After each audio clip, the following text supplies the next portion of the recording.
Dernier point du chapitre. Sixième point. Donc, propagation dans un milieu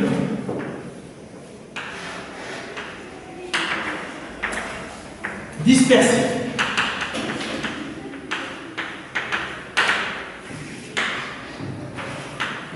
Bon, une petite introduction.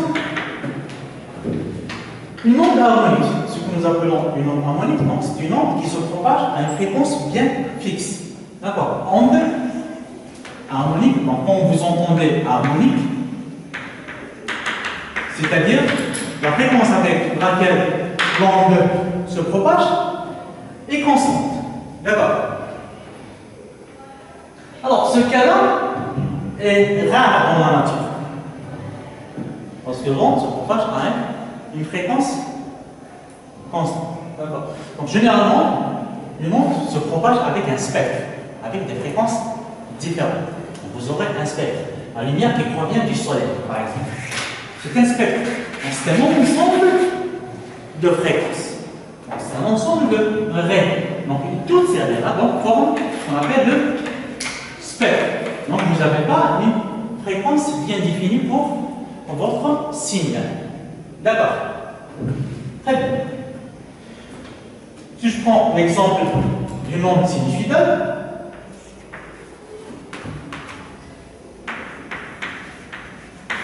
donc l'expression S de x et de t est égale à 1 sinus oméga t moins x sur v est égal à 1 sinus oméga t moins kx.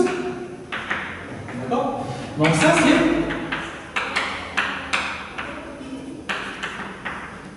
ce terme-là, c'est la phase de l'onde. Donc phi, c'est ça, donc phase de l'onde. Donc lors de la propagation,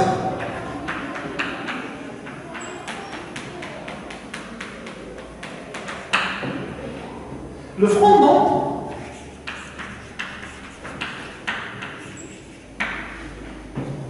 garde une phase constante.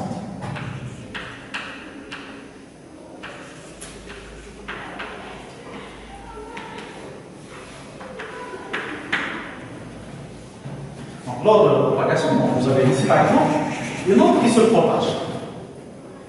D'accord? Qu'est-ce que ça veut dire cette expression? Lors de la propagation, le front d'onde garde une phase constante.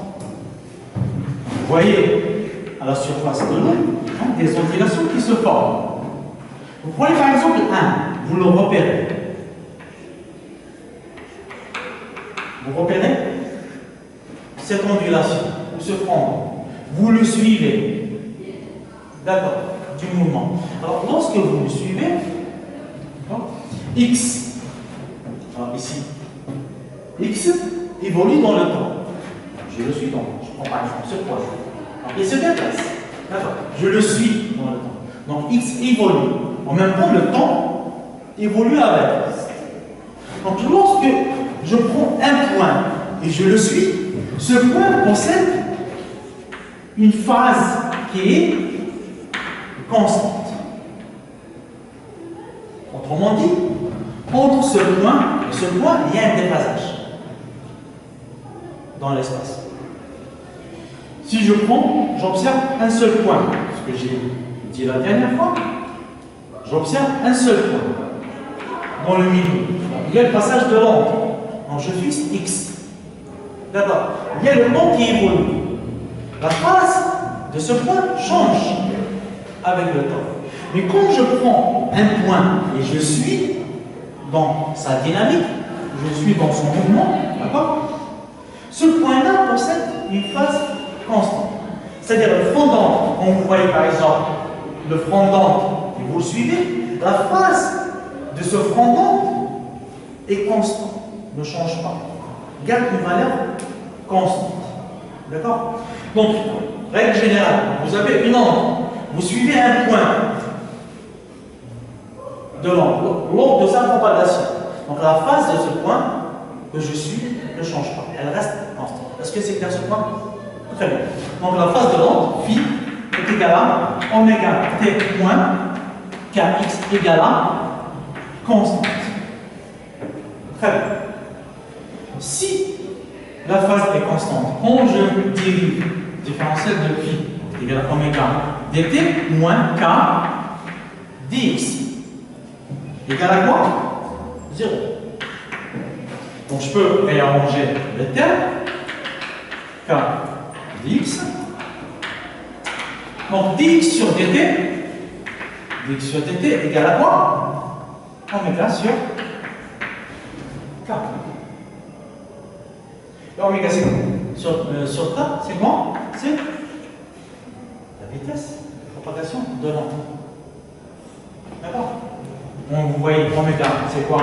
C'est 2pi sur t. K, c'est quoi? C'est 2pi sur lambda. Donc je fais oméga sur k, c'est quoi? C'est lambda sur t. C'est la longueur lambda qui est parcourue pendant une période t. Et ce n'est autre que la vitesse de propagation de l'onde.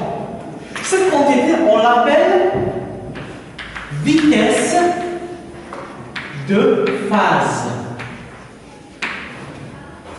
Vitesse de phase. Ou v. D'accord?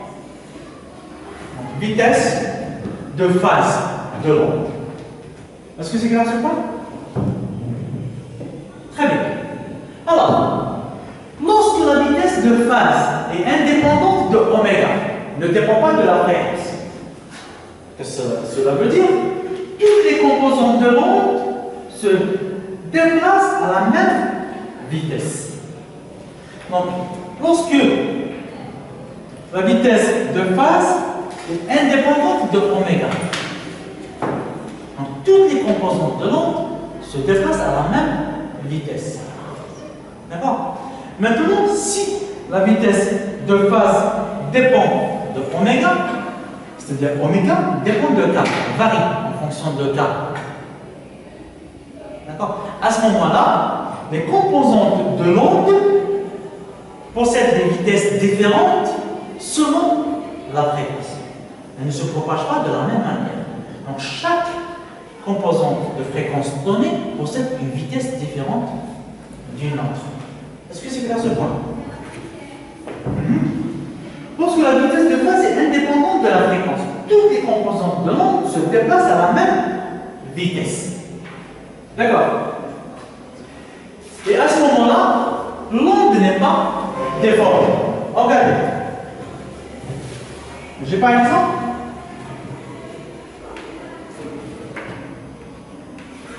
ça, c'est différentes composantes de l'onde selon la fréquence.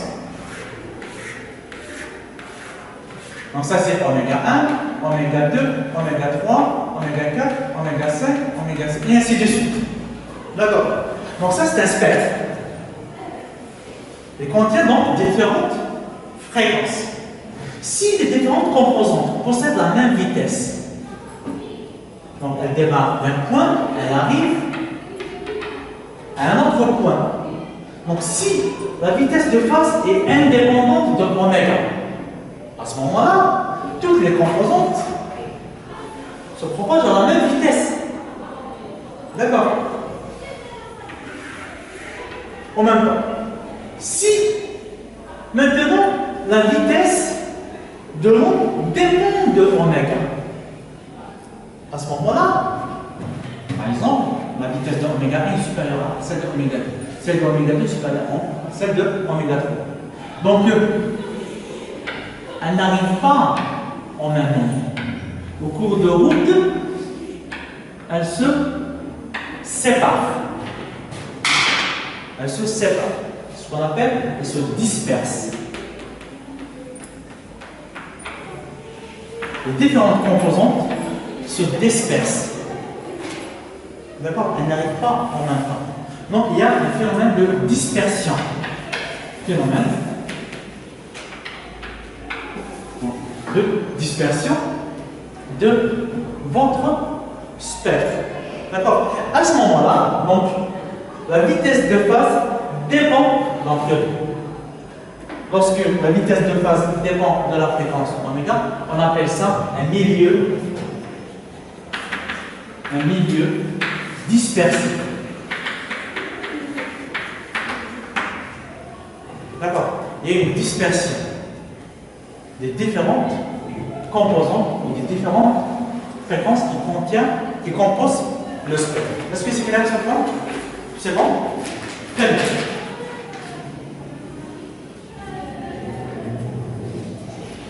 Donc, lorsque le milieu n'est pas dispersif, donc votre signal n'est pas déformé. Lorsque le milieu est dispersif, le signal est déformé. Je vous donne un exemple. Quand je parle, vous êtes à côté de moi ou vous êtes loin de moi? Est-ce que vous entendez des distorsions dans le son? Vous entendez? Est-ce qu'il y a des distorsions? Est-ce qu'il y a des déformations du son? Non. À cause de quoi? La vitesse de propagation de l'onde acoustique est la même pour toutes les fréquences dans l'air. Donc l'air n'est pas un milieu dispersif pour l'onde acoustique. D'accord? Que vous soyez à côté de moi ou loin de moi, vous entendez la même chose. Bien évidemment, l'intensité, je ne parle pas de l'intensité, mais la déformation du son. Est-ce que le son est déformé? D'accord? Donc toutes les composantes fréquentielles de l'onde acoustique se propagent à la même vitesse. D'accord? Donc l'air n'est pas un milieu dispersif pour l'onde acoustique. Un deuxième exemple que je vous donne. Donc on l'a vu tout à l'heure.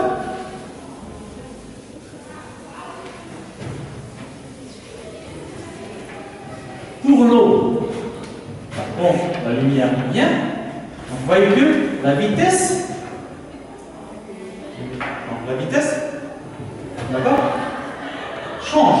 C'est sur n. Il se trouve que l'indice de réfraction du milieu dépend de la fréquence. C'est ça qui fait que le prisme, voilà, l'indice dépend de la fréquence. Donc la vitesse de propagation dépend de la fréquence. Pour quelle raison il y a réfraction? À cause de ça. Et ça c'est dû à quoi? L'indice de réfraction dépend de la fréquence. D'accord? Donc, lorsque vous avez de la lumière blanche qui tombe sur un prisme, le prisme est constitué d'une fabriqué de verre. Le verre est un milieu dispersif. Les différentes composantes de l'onde ne possèdent pas la même vitesse.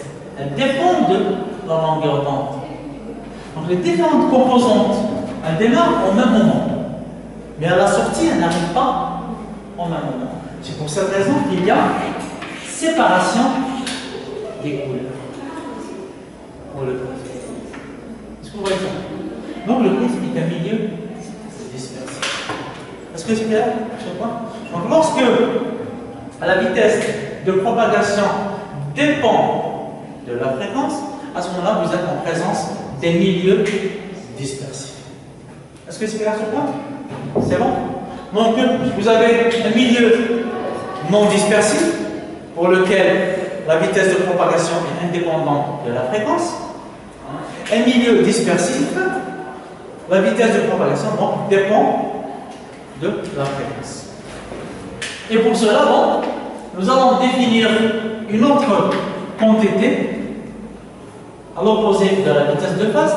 On va définir une vitesse de groupe. Donc, vitesse de groupe. Deuxième point, vitesse de phase et vitesse de groupe.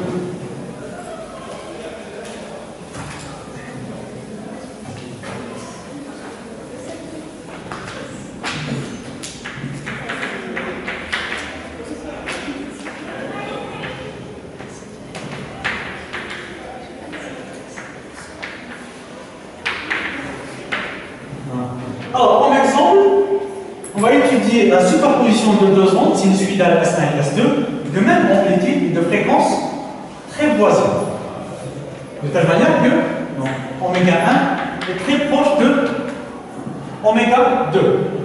De même, donc, j'écris oméga 1 est égal à oméga 0 moins delta oméga, et oméga 2 est égal à oméga 0 plus delta oméga. Ici, donc, K1 est égal à K0 moins delta K, et K2, au module du vecteur temps, est égal à K0 plus delta K. D'accord? Donc, l'onde résultante de ces deux ondes sinusoïdales, donc S dx de t est égal à S1 dx de t plus S2 dx de t, donc ça va être la superposition des deux ondes sinusoïdales, égale, donc même amplitude, on a dit, donc sinus oméga 1 t moins K1 x. Donc dans cette partie, il y a quelques calculs à faire, plus A, donc sinus oméga 2t plus K2 x. D'accord. Donc je remplace oméga 1, K1, oméga 2, K2 par leurs expressions. Ça vous donne donc A sinus. Donc oméga 1, c'est oméga 0 moins delta oméga fois t moins K1, donc c'est K0 moins delta K fois x plus A sinus. Alors, le deuxième oméga 2, donc ça va être oméga 0 plus delta oméga fois t moins K0 plus delta K fois x. Voilà.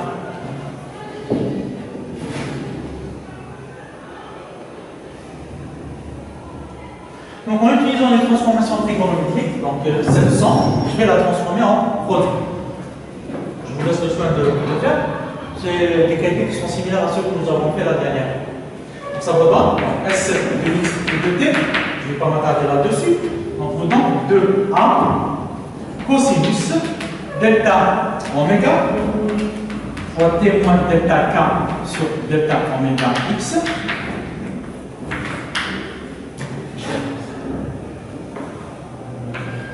fois sinus oméga 0 fois t moins k0 sur oméga 0 x. Voilà. Oui. La sinus oméga t plus kx. Alors plus Tu prends. moins. Plus. Alors ici pour le premier, oméga 1 c'est oméga 0 moins delta oméga. D'accord? Plus A sinus oméga 0, oméga 2 maintenant. Oméga 2, donc c'est oméga 0 plus delta oméga t moins plus. Pourquoi plus? On est la première. Non, plus la première. Non, pardon, je me suis trompé là. C'était deux ondes progressives. Regardez, vous avez deux ondes progressives qui se propagent ensemble. Une première onde, ça vous avez une deuxième onde. Deux ondes progressives. D'accord. L'une de fréquence donc oméga 1, l'autre de fréquence oméga 2 qui est très proche de la première. D'accord. Alors ça c'est un exemple pédagogique, juste pour comprendre un petit peu le phénomène, comment il se produit. Donc ce sont deux ondes progressives. D'accord. De fréquences proches l'une de l'autre. En considérant que dans la nature, une fréquence bien précise, ça n'existe pas. Généralement c'est un spectre.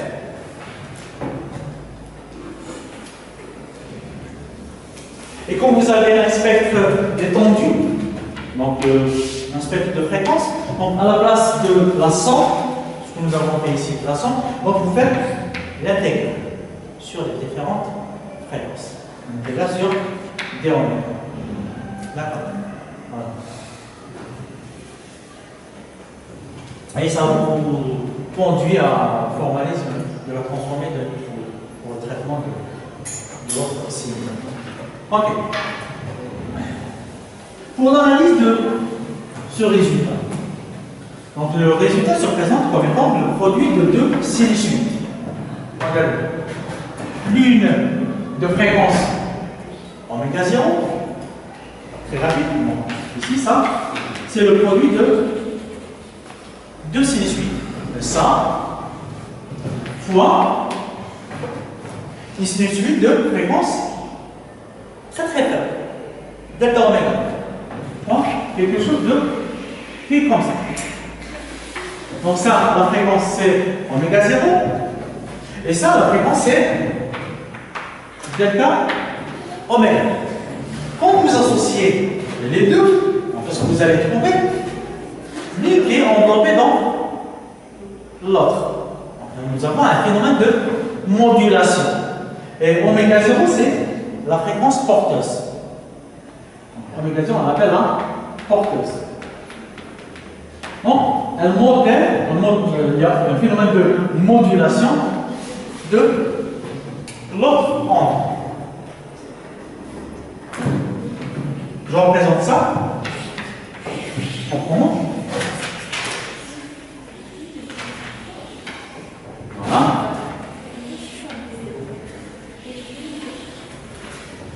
Donc il y a la porteuse qui est à l'intérieur de fréquence oméga 0.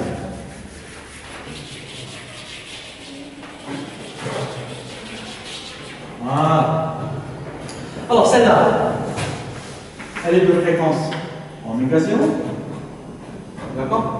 L'autre, celle-là c'est delta oméga. Donc nous sommes en présence d'un phénomène de battement. D'accord? L'onde porteuse de fréquence oméga 0 possède une amplitude modulée. Donc l'onde porteuse, la voici. Ça c'est onde porteuse. C'est-à-dire elle porte le signal, possède une amplitude modulée. Donc il y a une modulation. D'accord, un phénomène de modulation qui se déplace à la vitesse V. Alors regardez celle-là, la vitesse avec laquelle celle-là se propage. Celle-là se propage avec la vitesse oméga 0 sur K. Ici.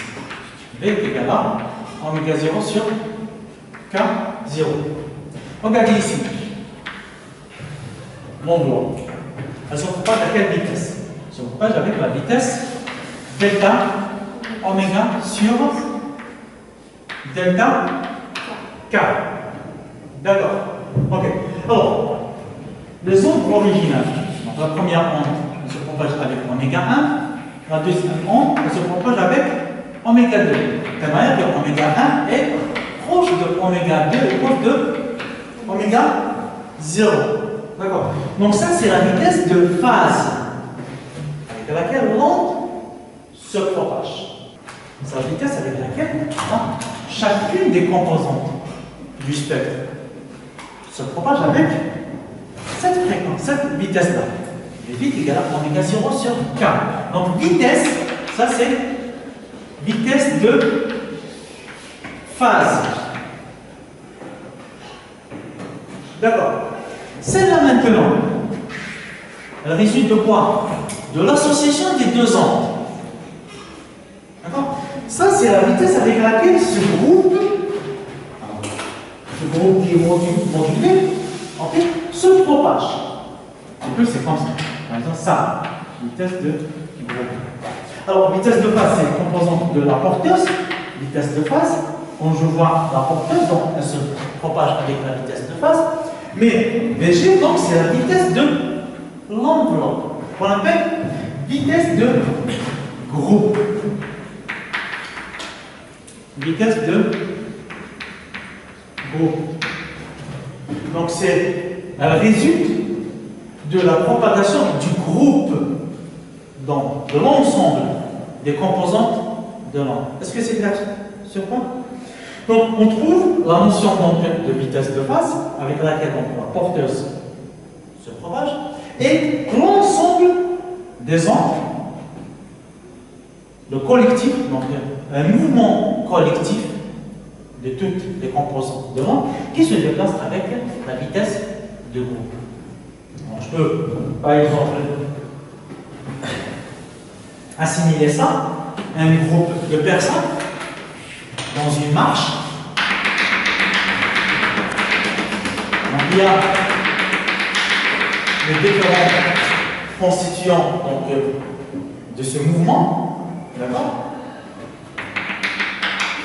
Donc, quand je vois la foule, elle se déplace d'un point A à un point B. D'accord? Donc, il y a un mouvement d'ensemble de tous les éléments qui constituent cet ensemble. Qu'est-ce que je vois? Non, il y a un mouvement d'ensemble. Donc ça, je peux assimiler ça à vitesse du groupe. D'accord? La vitesse de tout ce groupe-là. Il se déplace en bloc. D'accord? Vitesse de phase. On va assimiler comme étant la vitesse de chacun des individus. Est-ce que vous voyez ça? Donc vitesse de phase, c'est la vitesse à l'intérieur de cet ensemble. Donc chaque individu possède sa propre vitesse.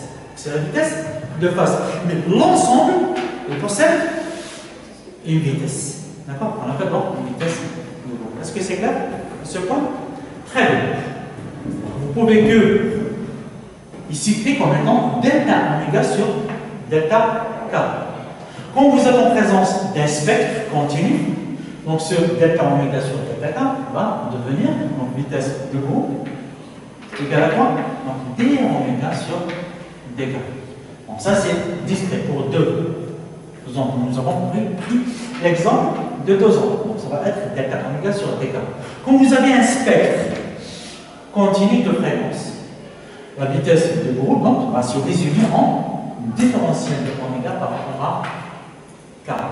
D'accord? Elle s'exprime de cette manière. Est-ce que c'est clair? C'est bon? Très bien. Dernier point, on va voir la relation qu'il y a entre vitesse de phase et vitesse de groupe.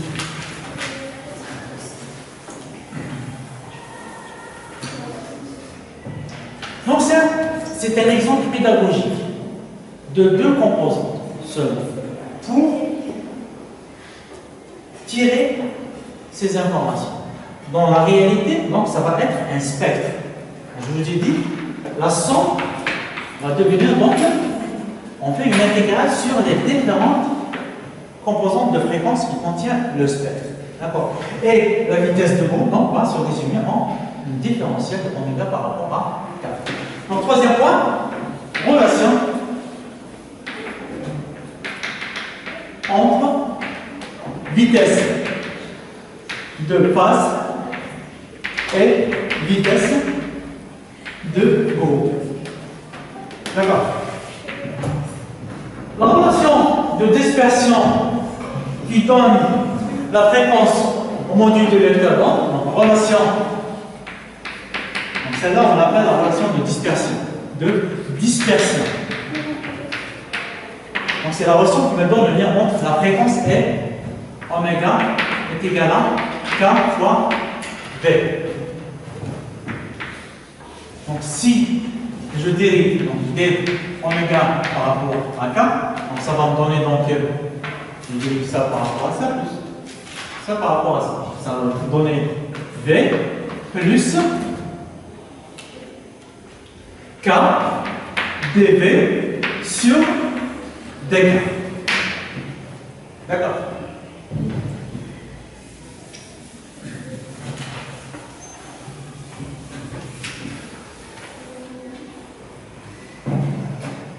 Alors, d oméga sur dk, ça c'est vitesse de groupe. D'accord? Ce v là c'est vitesse de phase plus k dv sur dk. D'accord? Donc vous voyez ici que la vitesse dépend de la fréquence. Donc vous avez la relation de dispersion, si elle dépend de k, automatiquement elle va dépendre de oméga. D'accord? Donc ça des phi sur BK. Donc le lien qu'il y a entre vitesse de groupe et vitesse de phase, c'est cette relation. Est-ce que c'est là, c'est bon? Donc bien évidemment, pour un milieu non dispersif, pour un milieu non dispersif, donc vitesse de phase est indépendante de K, vitesse de phase est indépendante de K, à ce moment-là, vitesse de groupe est égale à vitesse de phase. Cela veut dire que toutes les composantes de milieu, voilà, toutes les composantes du milieu se déplacent à la même vitesse, on possède la même vitesse qui est la vitesse de phase. À ce moment-là, je vois que la vitesse de groupe est égale à vitesse de phase. On voit ici que toutes les composantes possèdent la même vitesse. Donc, vitesse de l'ensemble est égale à vitesse de chacune des composantes du milieu. Elles sont confondues. Donc, à ce moment-là, vitesse de groupe est égale à vitesse de phase. Est-ce que c'est clair ce point? Donc, pour un milieu qui n'est pas dispersif, donc vous avez la vitesse de phase est indépendante de K. Donc, vitesse de groupe est égale à vitesse de phase. Est-ce que c'est clair? C'est bon? Et cette relation, donc c'est fondamental de le souligner, oméga est égal à K2, on l'appelle la relation de dispersion. Donc s'il n'y a pas de question, on clôt le chapitre. C'est le dernier point du chapitre.